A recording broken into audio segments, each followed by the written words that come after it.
échange à l'issue de ton intervention, hein, Raphaël. Très bien, très bien, très bien.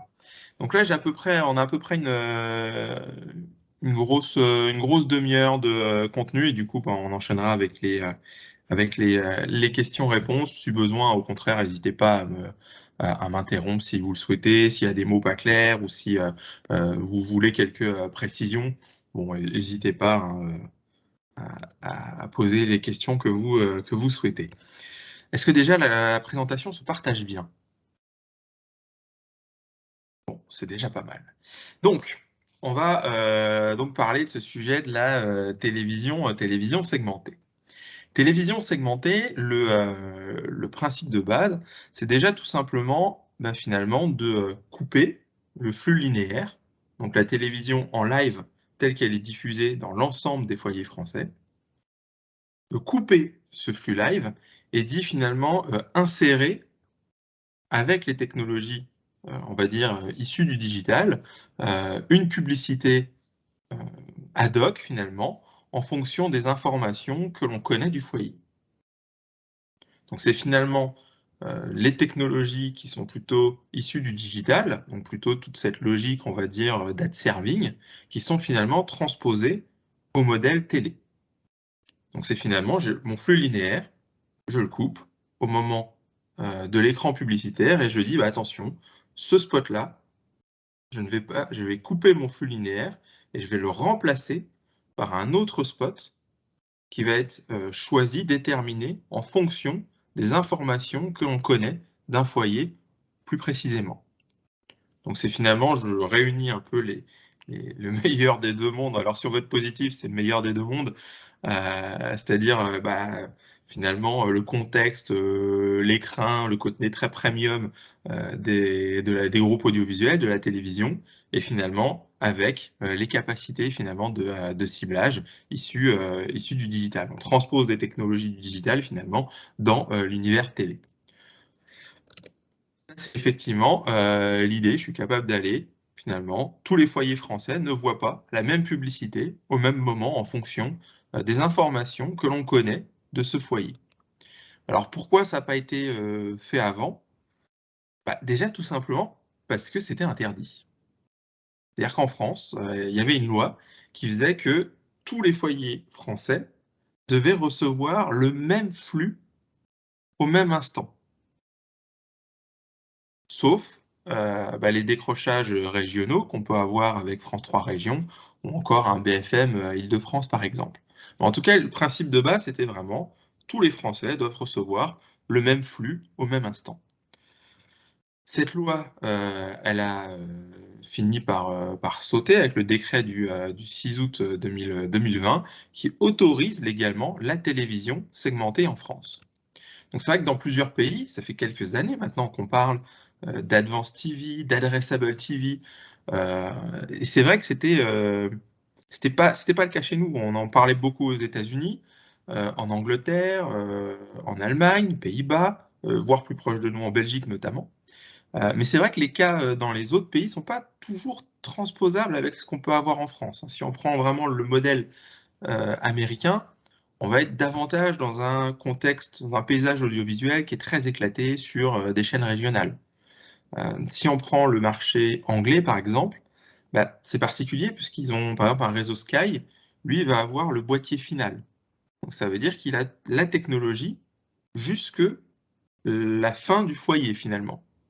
Donc le groupe audiovisuel a la main sur, j'allais dire, l'ensemble de la chaîne et donc peut permettre plus facilement des développements techniques. Sur la France, le cas très particulier, c'est que tout simplement, on a les box. On a les box, et donc les box opérateurs de Bouygues, Orange, SFR, Free. Et en fait, finalement, ce sont les opérateurs telco qui ont finalement la main sur la technologie, finalement. Le boîtier qu'on va utiliser pour regarder la télé, dans plus de 60% des foyers français, c'est effectivement la box de l'opérateur qui va permettre de finalement regarder le contenu télé. En tout cas, la télévision via l'adresse IP passe par la box de l'opérateur télécom. Donc c'est vrai qu'en France, si on reprend justement la chaîne de valeur, On a le bloc des opérateurs telco qui devient, j'allais dire, complètement essentiel dans la façon d'aller diffuser une publicité. Donc il y avait la loi qui l'empêchait, et puis il a fallu que les groupes audiovisuels passent des accords commerciaux avec les opérateurs telco. Parce que c'est finalement un nouvel intermédiaire que l'on met dans la chaîne de valeur. Et puis aussi, il y avait aussi un frein, j'allais dire technique, parce que il fallait construire tout le protocole avec les opérateurs et entre les opérateurs, parce que l'idéal c'est quand même d'avoir des protocoles communs, pour être capable d'aller finalement adserver une publicité différente au sein de chaque foyer français. Donc c'est vrai que quand on parle de télévision segmentée, on est bien dans cette logique de couper le flux linéaire et d'insérer une publicité en fonction des informations qu'on connaît d'un foyer. Pourquoi on ne l'a pas fait avant? Tout simplement, il n'y avait pas le droit. Il y avait une loi qui disait que tous les foyers français doivent recevoir finalement le même flux d'informations. Cette loi change. OK, à partir du 6 août 2020, ça a été autorisé. La particularité de la France, c'est qu'effectivement, dans la chaîne de valeur, les opérateurs télécoms sont complètement essentiels, puisque c'est eux qui vont avoir la main sur le boîtier final. Donc il a fallu développer un protocole technique commun entre les opérateurs et des accords commerciaux entre les groupes audiovisuels et les opérateurs télécoms. Une fois qu'on a dit tout ça, ça y est, c'est prêt, on était bon pour le lancement. On a demandé quand même tout simplement l'avis des gens, hein, ce qu'ils en pensaient. C'est vrai que plutôt dans cette logique un peu post-RGPD, publiphobe, tout ça, est-ce que les gens, qu'est-ce qu'ils en pensaient? Finalement, on était plutôt rassurés dans le sens où, oui, globalement, on a interrogé à peu près 1000 Français, c'était en avril 2021, ils étaient plutôt d'accord pour que leur pub soit remplacée par des publicités ciblées, et globalement, ils pensaient plutôt que c'était une bonne idée. Ce qui était intéressant, c'était aussi quand on leur demande, OK, on va pouvoir davantage personnaliser les messages publicitaires, finalement, à quoi est-ce que vous seriez plutôt favorable? Ce qui ressort quand même assez largement, c'est tout ce côté un peu, c'est logique, de proximité. C'est effectivement, ça aide à la promotion des territoires, ça a un impact positif sur l'économie locale, et puis aussi ça renforce un peu la plus grande proximité entre les régions et les marques, ça renforce le lien entre les individus et leurs régions. Il y a quand même cette envie d'instaurer une proximité plus forte avec des marques locales, ou en tout cas de personnaliser plus localement finalement le message. Alors, une fois que j'ai dit tout ça, c'est super, mais où est-ce qu'on en est vraiment? Donc c'est vrai que maintenant, finalement, vous voyez, hein, ça a été autorisé depuis le 6 août 2020. Bon, il a fallu un peu de temps pour que techniquement derrière on se remplace, mais grosso modo, la télévision segmentée, c'est un peu plus d'1 an aujourd'hui. Où est-ce qu'on en est maintenant quand on parle justement de télévision segmentée? On n'est clairement plus dans la phase de test. Ça s'est industrialisé, ça s'est développé. Où est-ce qu'on en est en termes de parc éligible?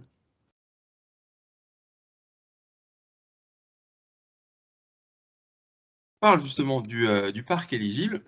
Je le disais, il faut déjà, pour avoir la télévision segmentée, c'est tout simplement recevoir la télévision par internet.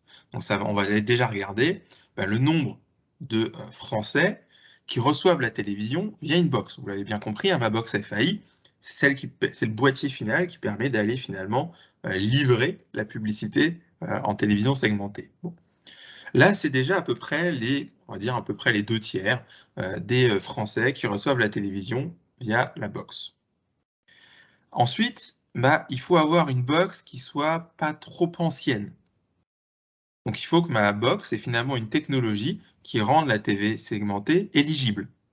Donc ça, c'est à peu près les 3/4 de ces box qui sont aujourd'hui éligibles.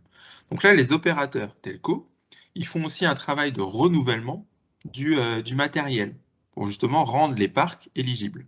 Donc ça, hein, généralement, un Orange, un Bouygues, dès lors que vous avez une box qui va avoir plus de on va dire 5 ans, ils vont naturellement vous remplacez votre box. Je ne sais pas si ça a été peut-être votre cas chez vous, mais c'est vrai qu'il y a aussi un frein technique, c'est-à-dire qu'effectivement, avant d'arriver dans un écran publicitaire où la box sait qu'il va y avoir finalement un spot en télévision segmentée, elle va précharger un ou plusieurs spots sur la box pour justement éviter le fait que, vous voyez, sur le digital, on a tous connu ça, lorsqu'on va sur un support X ou Y, ce petit temps de chargement de la pub où finalement l'expérience est pas totalement fluide. Ça, finalement, en télévision linéaire, donc le flux live, c'est complètement inacceptable. Ce qu'on peut quelquefois accepter sur le digital, on ne l'accepte pas du tout dans l'expérience utilisateur, et c'était vraiment la volonté des chaînes pour justement conserver cette qualité, ce contexte de diffusion qu'on peut avoir lorsqu'on regarde la télévision linéaire. Il faut absolument que cette expérience elle soit sans couture. On ne peut pas accepter de charger, d'avoir un temps de chargement, un temps de latence, comme on peut peut-être quelquefois l'avoir sur le digital.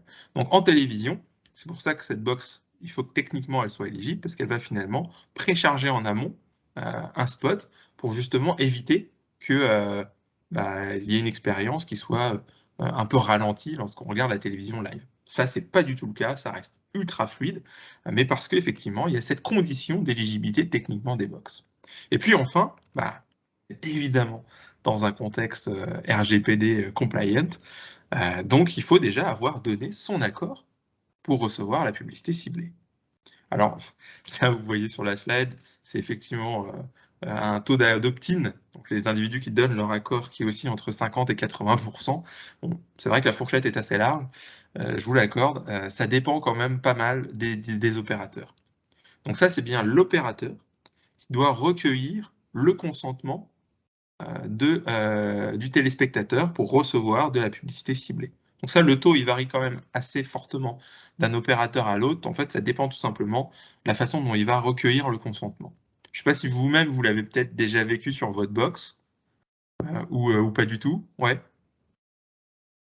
C'est effectivement, tout simplement, à un moment où votre box va se mettre à jour, va rebooter, vous allez avoir un petit écran sur lequel, par exemple, Bouygues va vous poser 2-3 questions. Est-ce que vous êtes d'accord pour recevoir de la publicité personnalisée, ciblée en fonction des programmes que vous consommez, en fonction de vos différentes informations. Et après, vous pouvez aller vous renseigner et cocher, décocher les différents utilisateurs. Donc c'est vrai qu'il y a déjà ces 3 conditions pour que la télévision segmentée, elle puisse être opérée. Donc c'est effectivement, il faut déjà recevoir la télévision via une box. Ensuite, il faut que cette box, elle soit techniquement compatible. Et enfin, il faut que le téléspectateur ait donné son accord. Et tout ça amène cette logique de télévision segmentée en expérience, j'allais dire, complètement sans couture. Donc une fois que j'ai dit tout ça, en vrai, on parle de combien d'individus? Alors, je le disais, maintenant, ça fait plus quasiment 1 an que la TVS est possible. À partir de janvier à partir de janvier 2022, avec TF1, ça sera un peu plus de 12 millions d'individus qui seront éligibles à la télévision segmentée, ce qui fait à peu près 20% des foyers français. Donc là, ça y est, c'est vrai que si on remonte un peu dans le temps, c'est vrai que ce qui est chouette avec la télévision segmentée, c'est que ça évolue énormément. Et c'est aussi tout l'intérêt d'être sur des projets comme ça, c'est que les choses sont toujours en évolution permanente et c'est vraiment un produit qu'on fait évoluer de façon permanente avec les opérateurs, avec les capacités de ciblage. Et on voit sans cesse ce parc évoluer en fonction des accords qu'on arrive à faire. Si on remonte un peu dans le temps, août 2021, c'était à peu près 3 millions de foyers qui étaient adressables en télévision segmentée. Aujourd'hui, on est un peu plus de 4 millions 2. Donc tout ça grandit au fur et à mesure que, si je prends notre cas TF1, au fur et à mesure qu'on passe des deals avec les opérateurs telco. C'est-à-dire qu'au départ, on n'avait que Orange, et puis finalement, on a signé Bouygues, ce qui a permis d'arriver à un peu plus de 4 millions de parcs adressés. Et puis à partir de janvier 2022, TF1 a signé avec l'opérateur SFR. Donc à partir de janvier 2022, on sera capable côté TF1 d'adresser 5,5 millions de foyers, soit un peu plus de 12 millions d'individus. Ce parc, il va continuer à évoluer. Donc, tout simplement, de plus en plus de Français vont recevoir la télévision via la box. Les opérateurs continuent de renouveler le parc et de continuer de recueillir les consentements. Donc, tout ça fait que naturellement, ce parc, il a tendance à grossir. Et puis, d'ici la fin d'année, ou en 2023, on devrait avoir signé avec le dernier opérateur, avec Free. L'objectif, c'est d'arriver, on va dire, fin 2023, à un peu plus de 8 millions de foyers qui sont adressables en télévision segmentée, soit quasiment 30% des foyers français. Retenez simplement aujourd'hui, quand on parle de TVS, avec TF1, en janvier 22, ça sera un peu plus de 5,5 millions de foyers, soit à peu près 20% des foyers français. Un peu plus de 12 millions d'individus qui seront adressables en télévision segmentée. Donc c'est vrai que par rapport au début, on n'est plus du tout sur le côté très expérimental.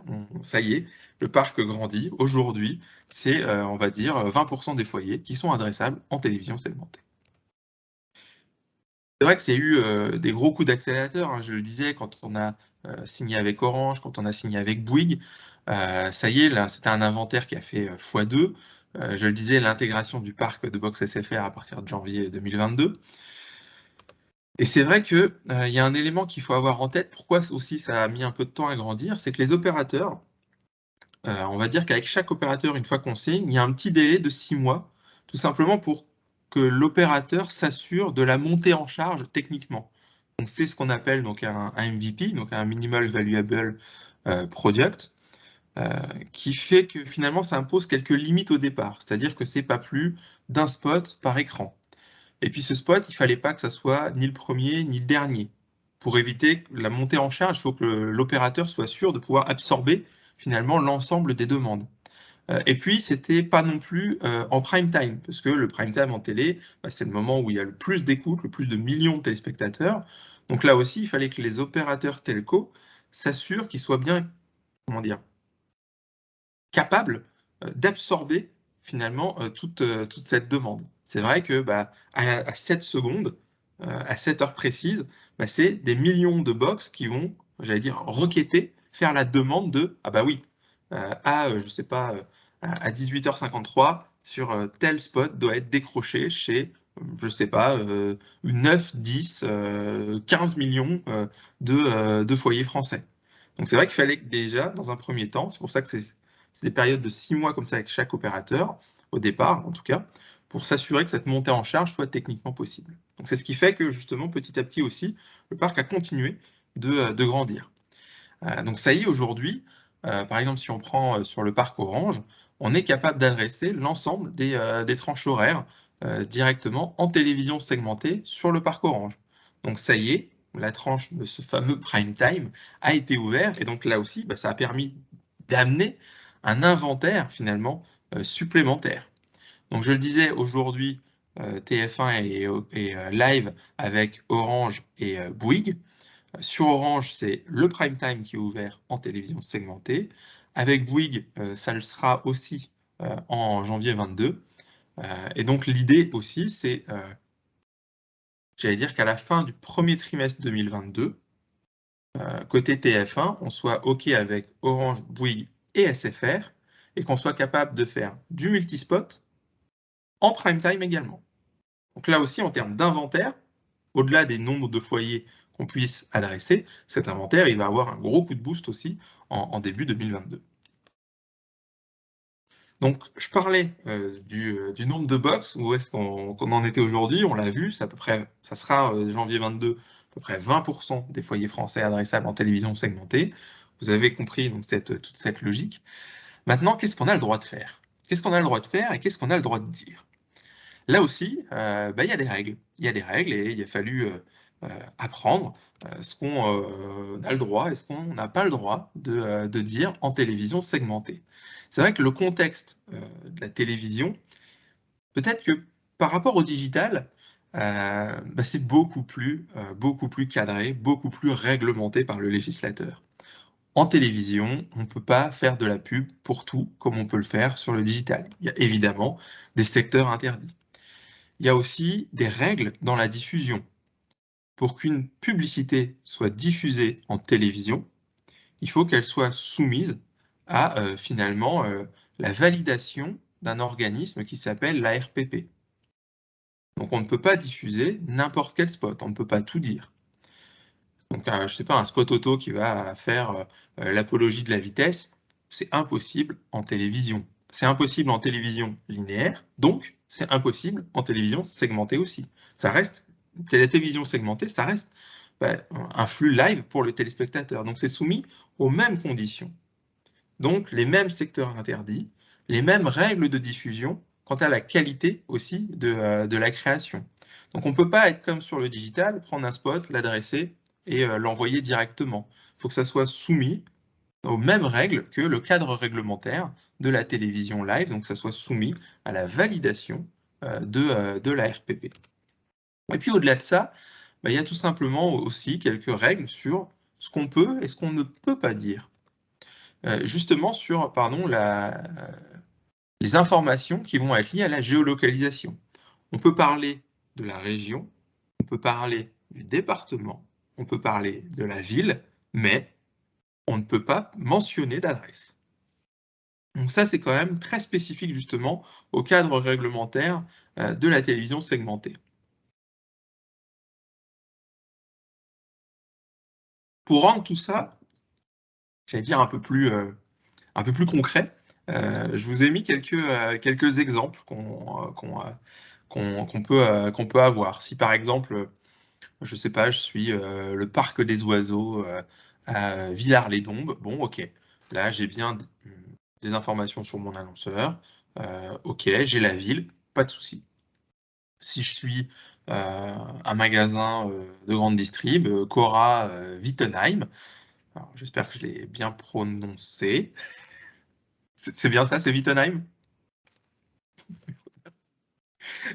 Du coup, pas de souci, parce que j'ai bien la mention de la ville. Par contre, j'aurais pas pu mettre l'adresse de Cora Wittenheim avec son adresse exacte. Je peux parler de la ville, je peux pas mentionner l'adresse. Par contre, je peux par exemple dire, OK, SFR arrive à Neuilly.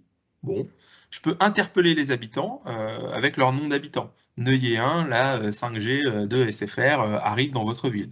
OK. Je peux pas, par contre, je le disais, je peux pas mentionner l'adresse. Si je suis un garagiste, OK, Daniel Automobile, bon, à Mareuil-les-Maux, bon, bah non, là j'ai mon adresse physique exacte, je peux pas la mentionner. Il y a quand même 2-3 petites subtilités. Si par exemple je suis dans une grosse ville avec des quartiers, je peux pas mettre l'adresse. Par contre, je peux mettre le nom du quartier si c'est dans, la mention légale de l'annonceur. Là, par exemple, je suis un garage, je suis Nissan Molitor, qui est Molitor, un des quartiers à Paris. Bah, en fait, vu que le quartier est dans le nom de l'annonceur, c'est dans son, dans son entité juridique, dans son entité commerciale, bah, à ce moment-là, parce que c'est son nom juridique, il a le droit de le faire apparaître. Par contre, Nissan n'aurait pas eu le droit de dire « Ok, retrouvez Nissan à Paris, dans votre quartier Molitor ». Ça, non. Par contre, si c'est dans le nom juridique de l'annonceur, à ce moment-là, oui. Également, je peux par exemple mettre une photo de la ville, mais je ne peux pas mettre une photo de la ville qui permette de localiser précisément la marque. Parce que justement, ça permet d'avoir une information qui est trop précise pour l'annonceur. Pareil, on peut mettre une carte de France, mais je ne peux pas forcément mettre toutes les villes. Donc il y a quand même comme ça 2-3 petites subtilités sur ce que l'on a le droit et ce que l'on n'a pas le droit de faire. On a bien le droit de parler de la région, du département, de la ville. On n'a pas le droit de mettre d'adresse. Je peux afficher une carte géographique, mais sans forcément mention de ville. Je peux afficher un quartier si ça correspond finalement au nom de l'enseigne, si ça correspond à son nom juridique. Je ne peux pas mettre d'images qui permettent de localiser la marque de façon précise dans la ville. Je ne peux pas intégrer une URL qui mentionne un nom de lieu. Donc retenez simplement ce côté, la région, le département, la ville, OK. Par contre, l'adresse, non. Si c'est des indications plus précises, là, c'est sauf vraiment exception. Donc, on a parlé du parc. Aujourd'hui, on a parlé des mentions qu'on peut faire. Il y a aussi un autre élément qui évolue pas mal, c'est justement toutes les notions de ciblage. Donc c'est vrai que là aussi, au fur et à mesure que les groupes audiovisuels passent des accords avec les opérateurs telco, on pousse les opérateurs à développer des nouveaux segments de ciblage, à croiser nos segments de ciblage avec ceux des opérateurs. Donc là aussi, c'est vraiment quelque chose qui se construit au fur et à mesure du temps. Et évidemment, on essaye de construire tout ça de façon homogène avec l'ensemble des opérateurs. Donc les opérateurs telco, en fait, en France, sont réunis dans une association qui s'appelle l'AF2M. Et du coup, ça permet d'adresser ce type de sujet de façon collective. C'est vrai que quand on parle de communication, quand on a envie de communiquer sur nos différents supports, on a envie de le faire de façon homogène le plus possible. Donc on pousse les opérateurs au maximum à se dire, attendez, tel segment, on ne veut pas qu'il soit défini de la façon A chez SFR, de la façon B chez Bouygues, de la façon C chez Orange. Donc on pousse au maximum ce côté un peu collectif de il faut que les segments soient définis de la même façon chez l'ensemble des opérateurs. Ça, c'est vraiment quelque chose qui est important, je pense aussi, dans le facteur clé de succès de la télévision segmentée. Donc cette galaxie des segments activables, clairement, ils évoluent énormément par rapport à ce qu'on pouvait faire. Donc je parlais de toutes les informations de géolocalisation, donc ce sont des choses qui sont évidemment possibles. On recueille, enfin les opérateurs telco recueillent également des informations liées tout simplement à la sociodémo. Via les données issues de l'INSEE, ça permet aussi d'avoir des informations sur les typologies d'habitat. Est-ce que vous êtes propriétaire, locataire? Est-ce que vous vivez plutôt en maison, en appartement? Via les zones iris également, ça permet de probabiliser un peu aussi des informations. Est-ce que vous êtes plutôt dans des zones pavillonnaires aisées? Est-ce que c'est plutôt une zone rurale ouvrière? Est-ce que c'est plutôt une zone où il va plutôt y avoir des foyers CSP+, des familles avec enfants? Et puis à côté de ça, il y a d'autres informations qu'on peut être capable d'adresser sur les centres d'intérêt, tout simplement, en fonction de la consommation des programmes télé. Ça permet aussi d'aller cibler, peut-être, et ça c'est plutôt pour des logiques plutôt d'annonceurs nationaux, d'aller toucher, d'aller cibler uniquement les petits consommateurs télé. Voire demain, d'aller cibler les petits exposés à la campagne télé d'un annonceur plus précisément. Ça, c'est des choses qui vont se construire dans le temps. Donc c'est vrai que les méthodes de la collecte de données, c'est comme d'habitude, elles sont soit déterministes, soit probabilistes. Donc c'est vrai que les opérateurs telco recueillent pas mal d'informations qui vont être issues tout simplement du porteur du contrat. C'est vrai que j'avais oublié de préciser, c'est aussi un élément important quand on parle de télévision segmentée, on a des informations qui sont liées au foyer et qui ne sont pas forcément liées à l'individu. Donc l'opérateur telco, lui, il va recueillir des datas qui vont être issues du porteur du contrat. Effectivement, ça va permettre d'avoir des informations sur cet individu. On a toutes les informations qui vont être liées à la consommation, à sa consommation télé, des programmes. En fonction de sa consommation, on peut peut-être aussi en déduire est-ce qu'il a un enfant ou pas. On peut aller cibler, je le disais, les petits consos télé, et ça se fait vraiment de façon déterministe. La box nous permet de remonter les informations. On n'est plus du tout sur des logiques de panels issus de médiamétrie. Là, on recueille vraiment la donnée qui est issue directement des box. Donc je sais que telle box a regardé un programme enfant. Je sais que telle box naturellement va plutôt surconsommer, je sais pas, des émissions de programmes plutôt liées à l'automobile. Et puis enfin, avec toutes les informations recueillies par l'INSEE, par les datas issues des codes iris, là par contre, ça permet un peu de probabiliser un certain nombre d'informations. Donc ces volumes de segments, ça augmente, ça se construit. Aujourd'hui, c'est plus d'une 70 segments qui sont activables en télévision segmentée. Donc là aussi, c'est des choses qui permettent de répondre finalement à différents briefs, à différentes demandes que certains annonceurs peuvent avoir. J'avais mis quelques exemples de use case de ce qu'on peut être capable d'adresser en termes de volume. Donc si je suis plutôt dans cette logique, voilà, gros annonceur national qui veut plutôt aller toucher les petits consos télé, qui est vraiment dans cette logique de recherche de couverture absolument, tout simplement, voilà, là ça y est, on peut le faire, j'allais dire, pour de vrai, on recueille la donnée.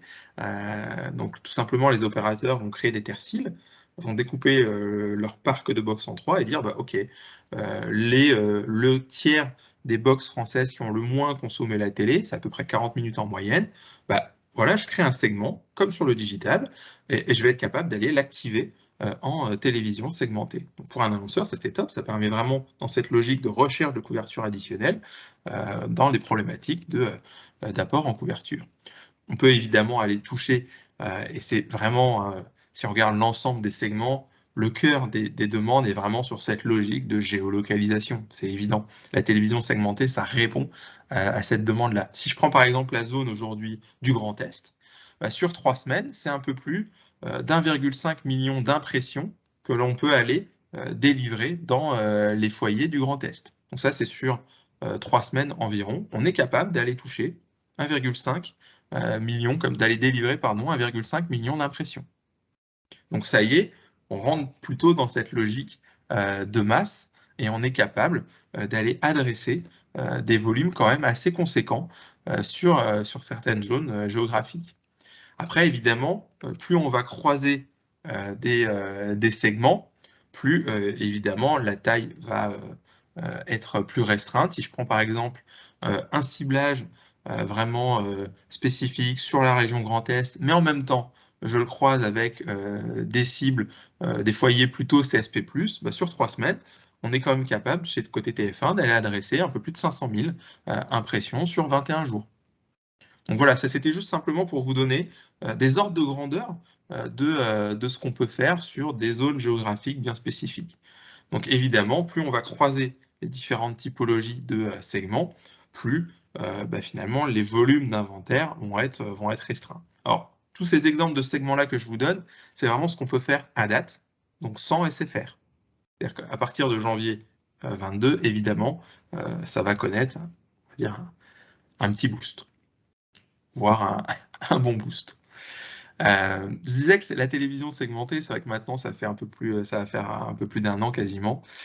Aujourd'hui, côté TF1, on a fait un peu plus de 120 campagnes en télévision segmentée. Alors vraiment, c'est vrai que quand on parle des principales demandes de télévision segmentée, c'est vraiment sur cette logique de géolocalisation. Clairement, cette logique de géologue, elle est demandée dans plus des 2/3, j'allais dire, des campagnes. Ce qu'on voit qui grandit en termes de demande, au départ c'était vraiment de la géologue, c'est de plus en plus de la géologue croisée avec des informations de qualification du foyer. C'est vraiment le cas que je vous donnais, c'est cette logique de géologue. Je veux cibler un département, une région, un ensemble de villes, croisées avec des CSP+, des familles avec enfants, avec des logements qui vont être locataires, au contraire des propriétaires, des foyers avec maison, parce que je sais que si je suis un vendeur de piscine, je vais plutôt aller cibler ces foyers-là. Donc c'est vrai que de plus en plus, je vois ce qui grandit en fait depuis 3 mois, c'est vraiment la géologue croisée avec de la qualification du foyer, et côté gros annonceurs nationaux, cette logique de petits consommateurs télé. C'est vrai que si on sort de la logique de géologue, les infos les plus demandées, c'est vraiment ces petits consos télé, les zones pavillonnaires familiales aisées. Et là, effectivement, qu'on va avoir 2 types, j'allais dire, d'annonceurs. Soit on est plutôt sur des annonceurs nationaux, donc avec les agences du Big Five, et c'est plutôt de l'automobile, des banques, de la grande distrib, ou de la distribution spécialisée, de l'énergie. Soit on va plutôt être dans des annonceurs locaux, et là, ça va plutôt être du secteur auto, beaucoup de garages, et beaucoup d'immobilier aussi, d'agences immobilières. C'est vraiment les deux demandes qu'on va avoir de façon plus importante, voire la restauration aussi de plus en plus.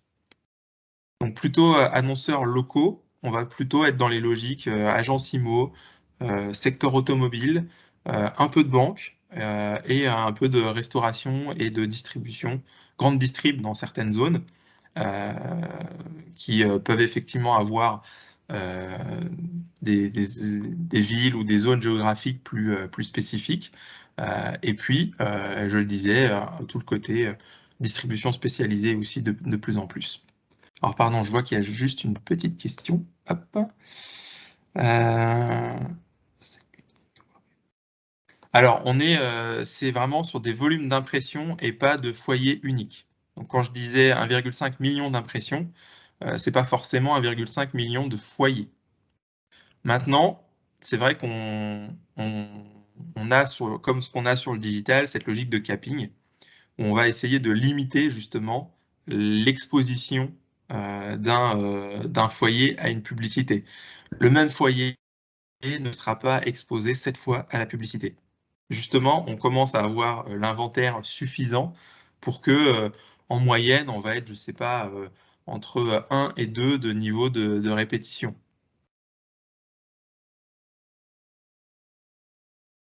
Donc, en tout cas, je le disais, depuis le lancement, c'est aujourd'hui, on est dans une phase beaucoup plus industrielle. Ça y est, la phase de test est finie. On a fait plus de 120 campagnes. Je pense qu'aujourd'hui, on doit même être plutôt aux alentours des 140. Évidemment, ça répond à cette logique de géologue. C'est effectivement c'est le besoin premier. La tendance, c'est plutôt à croiser la géologue avec les informations de qualification du foyer. Alors, à côté de ça, il y a eu un gros enjeu également sur la mesure. C'est vrai que quand on parle de télévision, ça reste un média qui est très bien mesuré, normé, cadré. Donc, c'est Médiamétrie en France qui s'occupe, via la technologie du Médiamat, son produit Médiamat, de la mesure. On sait aujourd'hui quelles audiences ont fait chacun des programmes télé le lendemain, la veille, à J+8, de façon consolidée. De la même façon, un annonceur et une agence média aura les informations dans ses logiciels de média planning de combien son spot a fait d'audience en télévision nationale. Donc, tout ça est bien mesuré. Il y a également un autre élément qui a été important, c'est tout simplement harmoniser et avoir une approche collective. Je le disais, c'était important côté opérateur telco, mais c'était aussi important côté groupe audiovisuel, évidemment. C'est aussi un des facteurs clés de succès.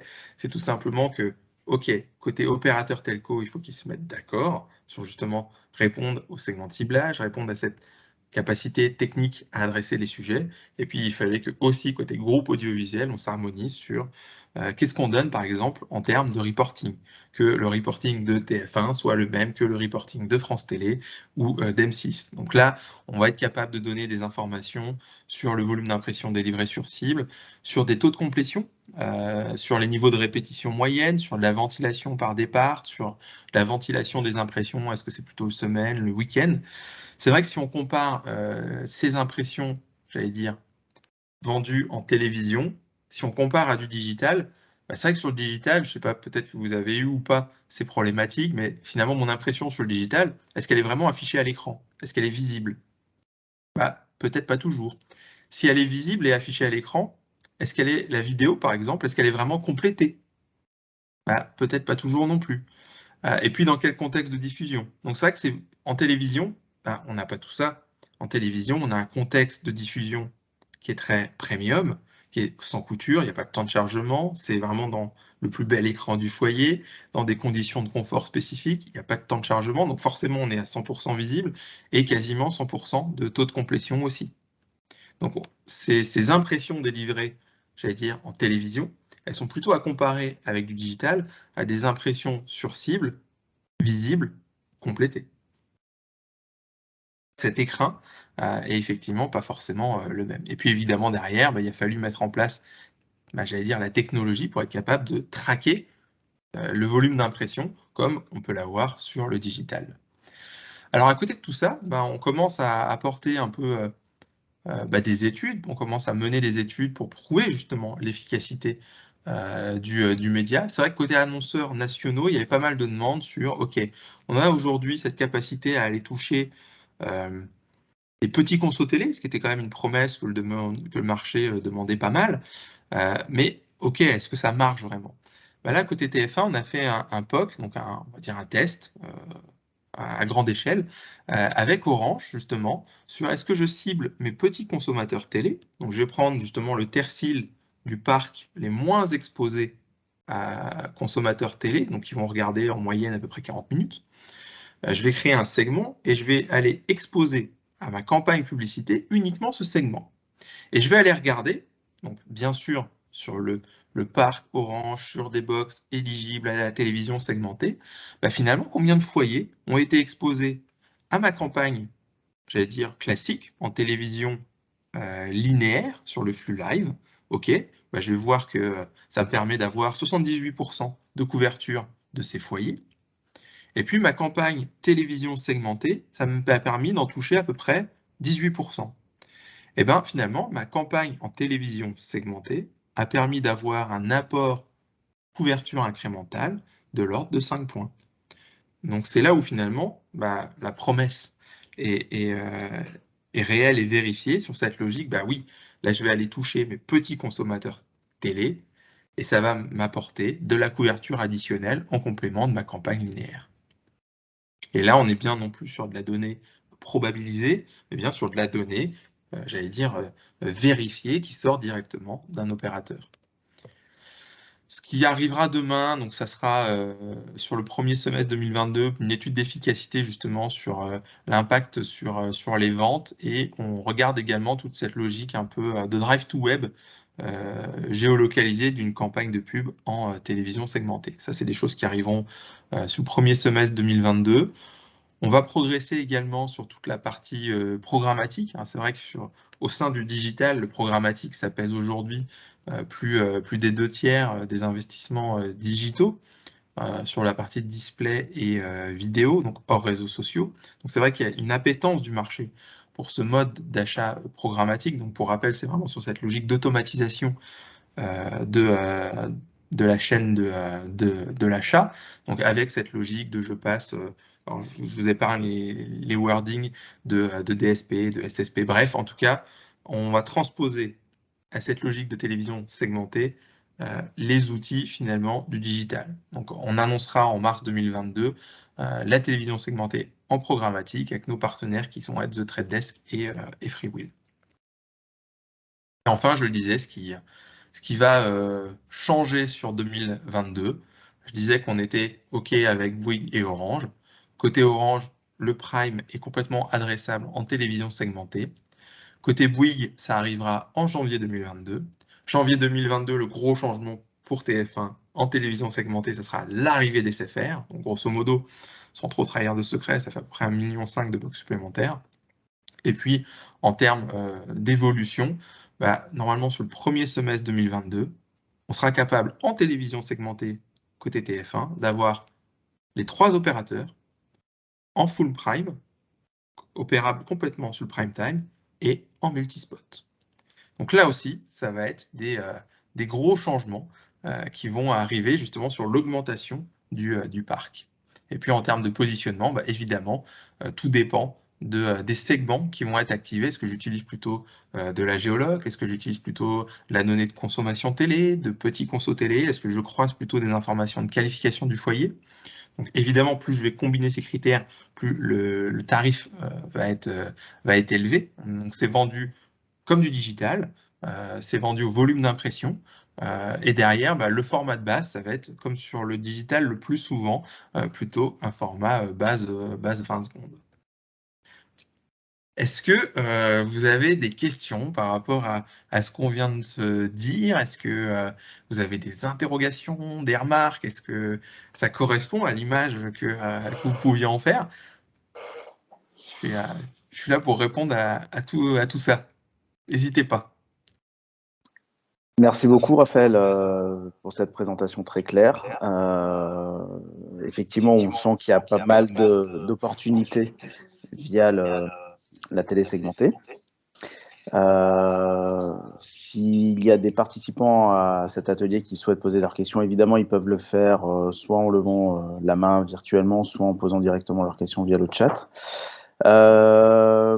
Moi, j'avais une première question, mais à laquelle tu as répondu en substance sur ta slide précédente par rapport aux tarifs.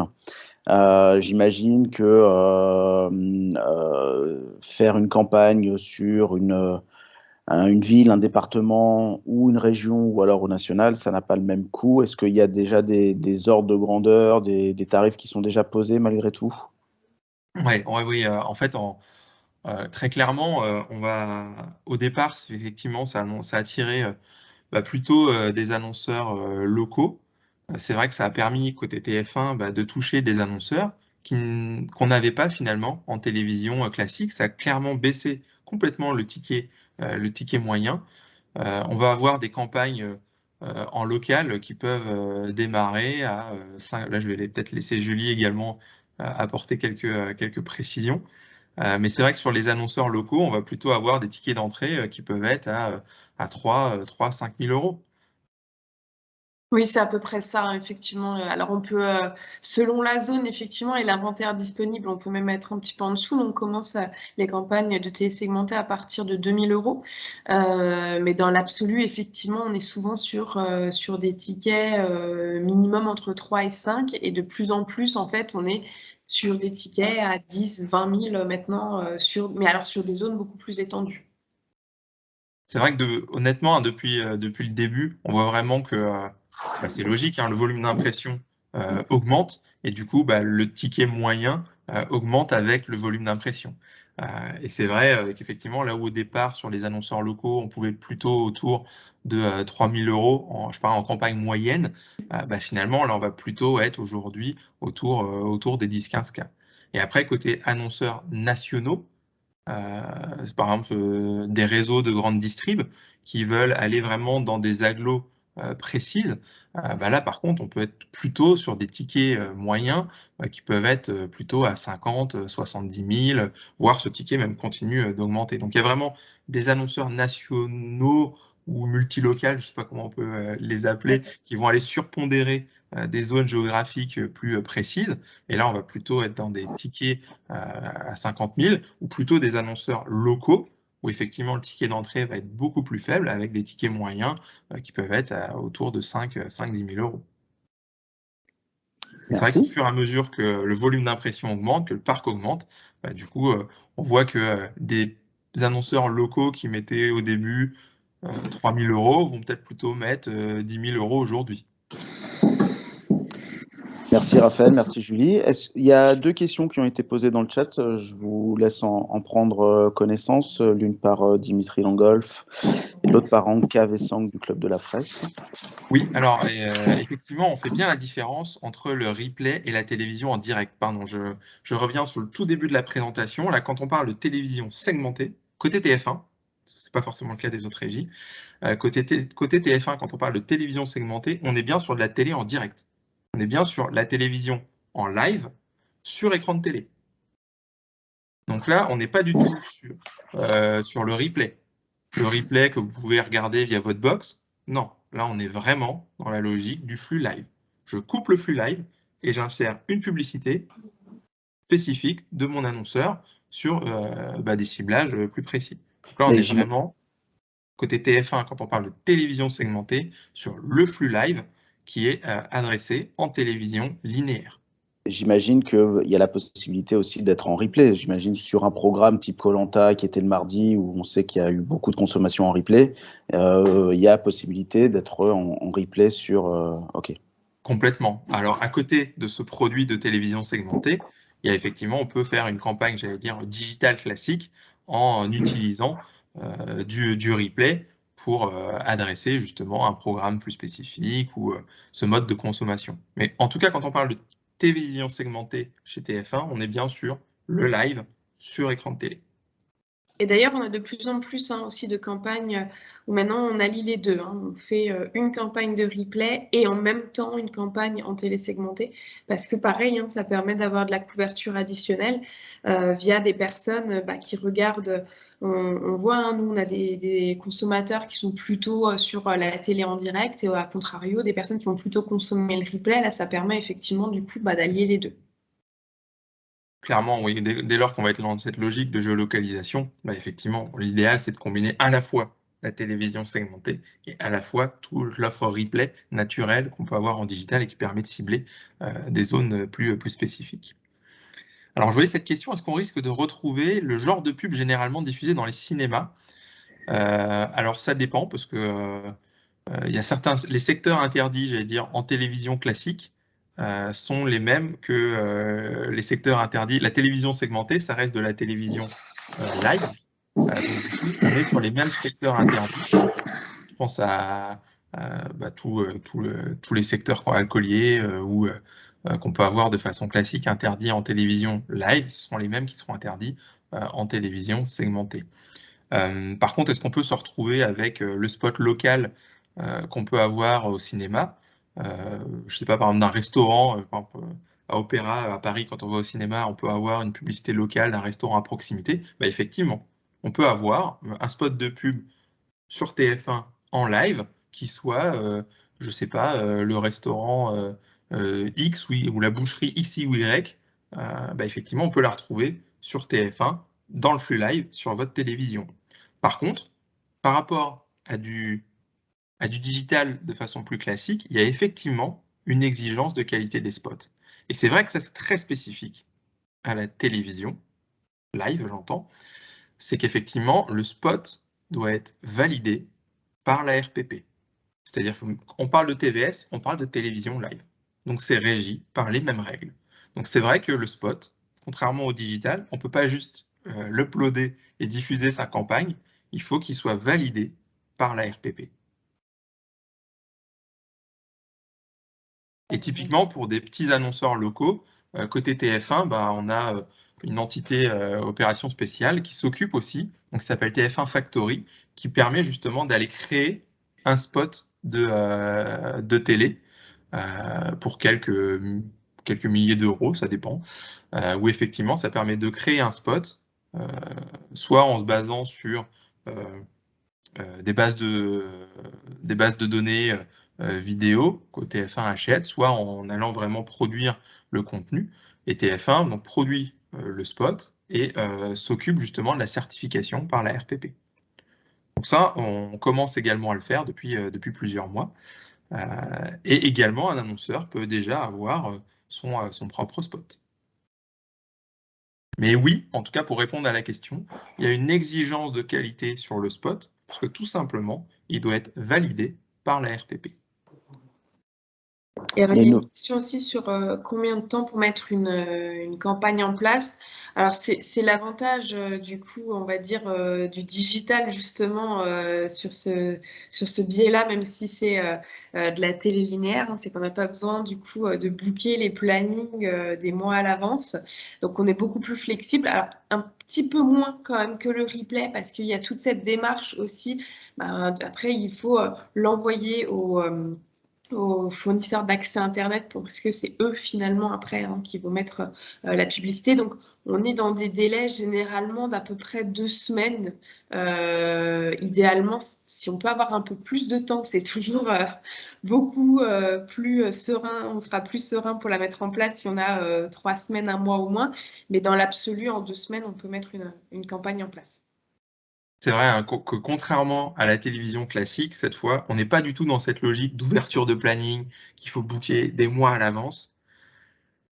On n'est pas non plus aussi flexible que les campagnes digitales classiques. Hein, vous l'avez compris et Julie l'a bien dit là, dans la chaîne de valeur, bah, il y a un autre intermédiaire par rapport au digital qui est l'opérateur telco. Donc c'est effectivement lui qui va à la fin avoir la main sur le parc de box. Donc il y a cet intermédiaire en plus, j'allais dire, que l'on n'a pas dans le digital de façon classique, et cette contrainte quand même de validation du spot de qualité.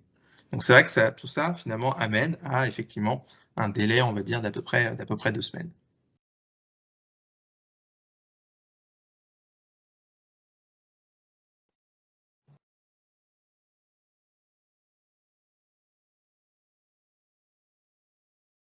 Une augmentation des CPM en 2022 avec l'ouverture en programmatique. A priori, non, pas d'augmentation. Par contre, c'est effectivement en fonction de peut-être des ciblages spécifiques que l'on permettra. à ce moment-là, effectivement, les tarifs seront peut-être ajustés.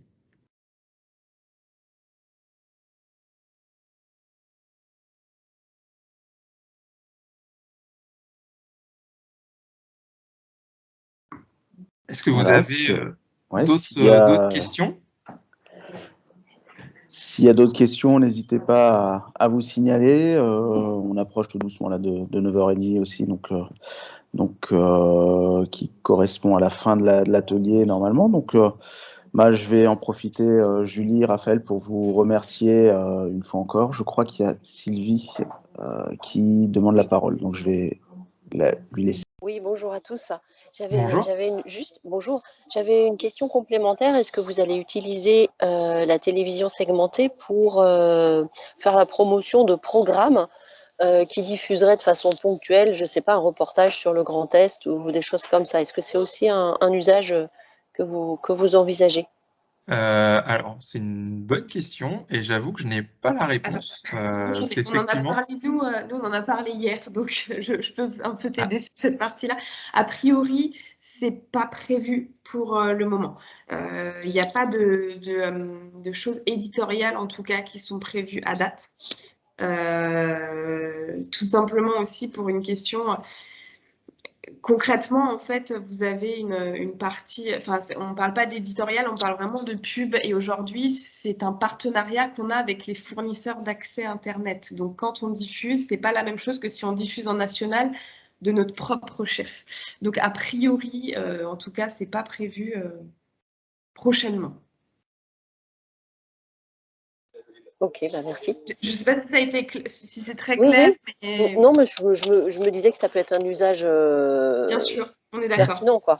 Mais je ne sais pas si c'est prévu.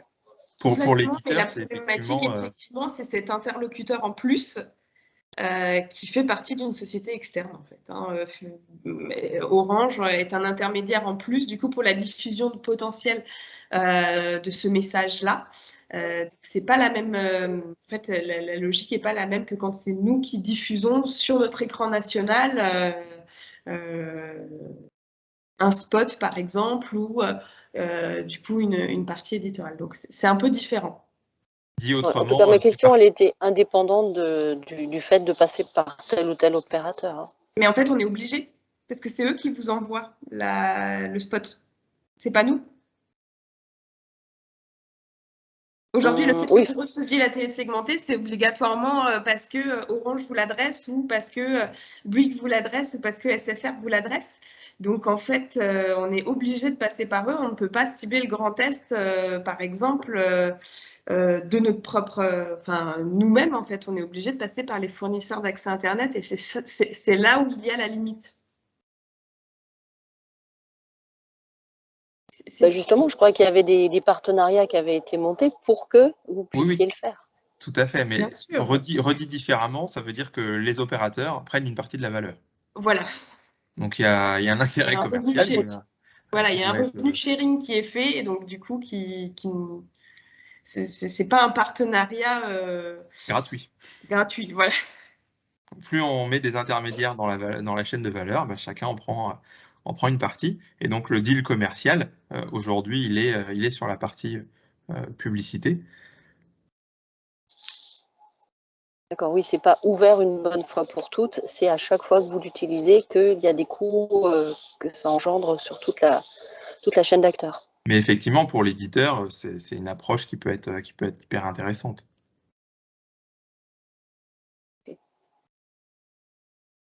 Ok, merci.